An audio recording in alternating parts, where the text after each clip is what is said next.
Everyone, इस वाले anime की स्टार्टिंग एक टापू को दिखाती हुई होती है, जहां उस टापू के सामने कुछ शिपें रुकी हुई थी। शिप का कैप्टन दूरबीन से हो रही फाइट को देख रहा था। उसका आदमी कैप्टन को बोलता है कि हमें भी उस फाइट में होना चाहिए था, लेकिन कैप्टन बोलता है कि हमारे होने से भी कोई बात नहीं बनती, हमारे वेपन उन्हें डैमेज नहीं कर सकते, हमें अब सब कुछ हंटर पर ही छोड़ना पड़ेगा। इधर कुछ हंटर की ग्रुप रेडान से लड़ रहे थे। वो लोग अपना मैजिक का इस्तेमाल करते हुए उन्हें मारने की कोशिश करते हैं, मगर उनान को उस फायर से कुछ नहीं होता, क्योंकि उन हंटर का रैंक रेडान से बहुत ही ज्यादा कम था। इसलिए वहाँ पे वो वांट उन्हें इंजर कर देते हैं। तभी उन्हें बचाने के लिए वहाँ एस रैंक हंटर की ग्रुप आ जाती है, जिसमें से एक लड़का जिसका नाम बुयांग होता है, वो अपने हीलिंग मैजिक का इस्तेमाल करके उन लोगों को हील कर रहा था। तभी उसके ऊपर कुछ आंट हमला कर देते हैं, मगर तभी उसका दोस्त इंशियो आकर अपने इलेक्ट्रिक मैजिक का इस्तेमाल करके उन सारे आंट को मार देता है। दूसरी तरफ योहानो उन सारे रेड आंट को मार डालता है, मगर तभी उसके सामने एक व्हाइट आंट आ जाती है। वो दोनों अपनी स्ट्रेंथ और इलेक्ट्रिक पावर का इस्तेमाल करके उसे भी मार डालते हैं, मगर तभी उनके सामने उस जैसे और भी आंट आ जाते हैं, जिसे देखकर योहानो अपनी पूरी पावर को एक्टिवेट कर लेता है।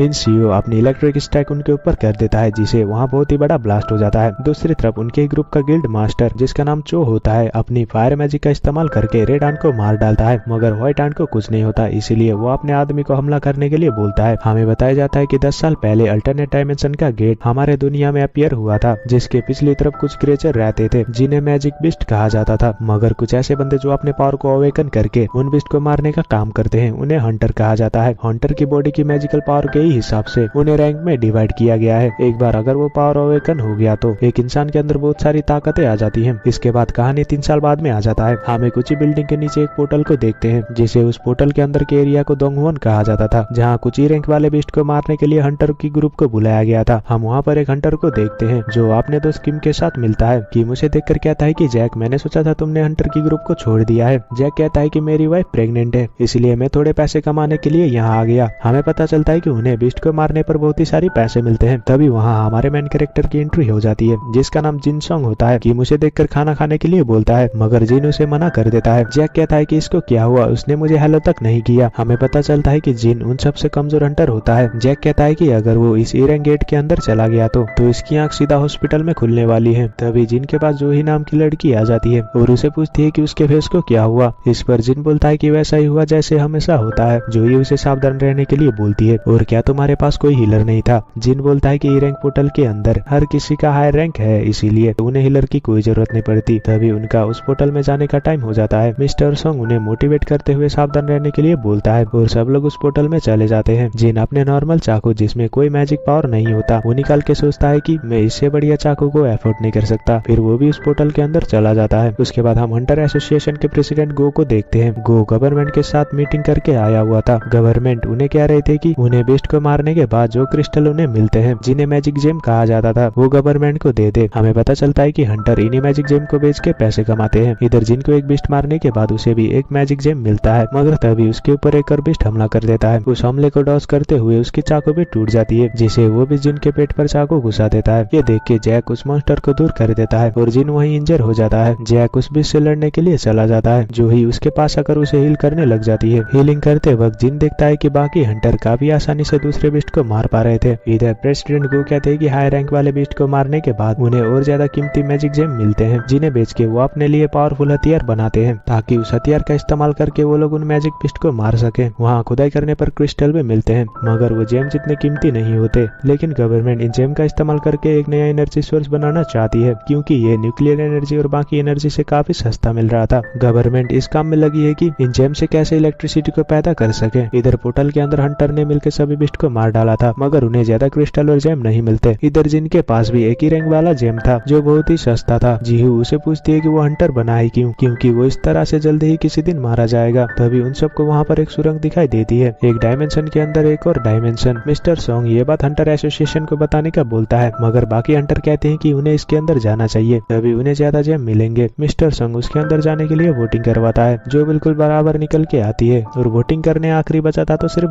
जिन सोचता है कि मेरे फादर गायब है, मेरी फैमिली में कमाने वाला मैं ही बचा हूँ, मेरी माँ भी हमेशा हॉस्पिटल में बीमार पड़ी रहती है, और मुझे बहन को भी कॉलेज में पढ़ाना है, इसलिए वो भी सुरंग के अंदर जाने के लिए मान जाता है। दूसरी तरफ उसके बाद सिन शिफ्ट होकर हंटर एसोसिएशन में आ जाता है, जहाँ हंटर बनने के लिए पहले उन्हें टेस्ट देना पड़ता था, जिसे उनके अंदर के मैजिक पावर के बारे में पता चलता है, और उसी के हिसाब से उनका रैंक दिया जाता है। उसके बाद अलग अलग कंपनी उन्हें हायर करती थी, जिन कंपनी को गिल्ड कहा जाता था। उसके बाद हम गिल्ड मास्टर चुए को देखते हैं, जिसको हमने एपिसोड के स्टार्टिंग में भी देखा था। वो अपने आदमी से कहता है कि टैलेंट देखकर ही वो हंटर को हायर करे। उनके गिल्ड में एक मेंबर ऐसी है जो सबसे ताकतवर है। उसके बाद हम देखते हैं कि दो चोर एक लड़की का पर्स लेके वहाँ से भाग रहे थे। तभी उनके सामने एक लड़की आ जाती है जो और कोई नहीं वही टैलेंटेड मेंबर है जो एक एस रैंक हंटर होती है जिसका नाम हिना होता है। वहाँ पे वो उछलकर उनसे पर्स छीन लेती है जिससे उनका बहुत ही बुरा एक्सीडेंट हो जाता है। हिना बहुत ही ज्यादा खूबसूरत और पॉपुलर थी, इसलिए उसके पास बहुत ही ज्यादा भीड़ लग जाती है और सब लोग उसकी तारीफ करने लग जाते हैं। इससे हिना बहुत ही ज्यादा शर्माने लगती है, इसीलिए वो वहाँ से चली जाती है। इधर हंटर गुफा में आगे बढ़ रहे थे। जिन जोई से माफी मांगता है जिसकी वजह से जोई को भी अंदर आना पड़ा। जोई उसे डांट कर कहती है कि वो अभी अभी मरते मरते बचा है, फिर उसने ऐसा फैसला कैसे किया। अगर तुम्हारे टीम में कोई हीलर ना हो तो बंदे को बचाना बिल्कुल मुश्किल है। जिन उसके लिए उसे माफी मांगता है। जोई कहती है कि वो माफी के लिए उसे डिनर डेट पर लेके जा सकता है, जो सुन के जिन थोड़ा शर्माने लग जाता है। तभी उनके सामने एक बड़ा सा दरवाजा दिखता है जिसे खोल के वो लोग अंदर चले जाते हैं। इधर प्रेसिडेंट गो नए हंटर को बता रहे थे कि 10 साल के बाद भी हमें उस पोर्टल के बारे में कुछ पता नहीं लगने वाला और कोई भी नहीं जानता कि पोर्टल के अंदर के दुहंग में क्या होगा। हंटर बनना काफी रिस्की है, भले ही तुमने कितने भी मिशन करे हो, उन्हें हमेशा चौकन्ना रहना चाहिए, इसलिए दुहंग में जिंदा रहने के लिए सबसे इम्पोर्टेंट है। इधर वो लोग बड़े से महल में आ जाते हैं जिधर बहुत ही बड़े बड़े स्टैचू रखे हुए थे जो देखकर कई साल पुरानी स्टैचू लग रही थी। उसके बाद वो लोग एक बड़े से स्टैचू को देखते हैं जो अपने सिंहासन में बैठा हुआ था। उन्हें पता चलता है कि कमरे के बीच में एक मैजिक सर्कल बना हुआ है और एक स्टैचू पर कुछ लिखा हुआ था। जब मिस्टर संग उसे पढ़ता है तो उन्हें पता चलता है कि ये एक मंदिर है और वहाँ आए लोगों को पहले गॉड की पूजा और तारीफ करनी चाहिए। जो लोग इस बात को नहीं मानते वो लोग यहाँ पे मारे जाएंगे, वो यहाँ से जिंदा वापस नहीं जा सकते। तभी जोहू जिन को कहती है कि उसे एक स्टैचू को देखा जो अभी अभी आँख हिला रहा था। उसके बाद वहाँ पे दरवाजा अपने आप ही बंद हो जाता है। एक हंटर दरवाजा खोल के वहाँ से जाने लगता है तो उसके सामने वाला स्टैचू जिंदा होकर उसे मार डालता है। ये देखने के बाद सभी लोग काफी ज्यादा डर जाते हैं। जिन सोचता है कि डी रैंक का हंटर इतनी आसानी से मारा गया और मुझ जैसे ई रैंक वाले का हाल क्या होने वाला है। जब जिन अपने पीछे वाले स्टैचू को देखता है तो वो भी जिंदा हो जाती है। जिन इससे पहले भी काफी बुरी सिचुएशन में फंस चुका है। वो अपने पहले ही मिशन के दिन अपने टीम से अलग हो गया था, फिर वहाँ उसको एक ई रैंक बिस्ट ने इंजर कर दिया था जिस वजह से उसको एक हफ्ते तक हॉस्पिटल में रहना पड़ा। दूसरी बार तो वो किसी भूल भुलैया में फंस गया था, वहाँ भी वो भूख की वजह से मरने वाला था। बाकी हंटर अपने जेम को बेचकर उससे वो लोग काफी बढ़िया हथियार खरीद लेते हैं, मगर जिनके पास तो अपने घर का प्याज काटने वाला चाकू होता है जिसके टूटने के बाद उसके हाथ बिल्कुल खाली हो चुके हैं और अब उसके जूते भी फट चुके थे। इतना ज्यादा खतरनाक काम करने के बावजूद भी जिन ज्यादा पैसे नहीं कमा पा रहा था, लेकिन वो जिंदा बचने के लिए हमेशा चौकन्ना रहता था। वो हमेशा अपने आसपास की चीजों को बारीकी से ऑब्जर्व करता है। इससे पहले उसने एक मॉन्स्टर को चुपके से पीछे से मार दिया था। फिर जब उस स्टैचू की आंख लाल होती है, जिन सबको नीचे झुकने के लिए कहता है जिसकी आंखों से आग निकल रही थी। कुछ लोग तो वहीं पर जलकर मारे जाते हैं। जिन खुद को और जोहू को बचा लेता है। इसके बाद सभी लोग काफी ज्यादा डर जाते हैं। ये सब क्या हो रहा है, यहाँ से बाहर जाने का कोई रास्ता नहीं है। जिन सोचता है कि हम लोग एक ट्रैप में फंस गए हैं और हम यहीं पर मरने वाले हैं। इसी के साथ यह एपिसोड यहीं पर खत्म हो जाता है।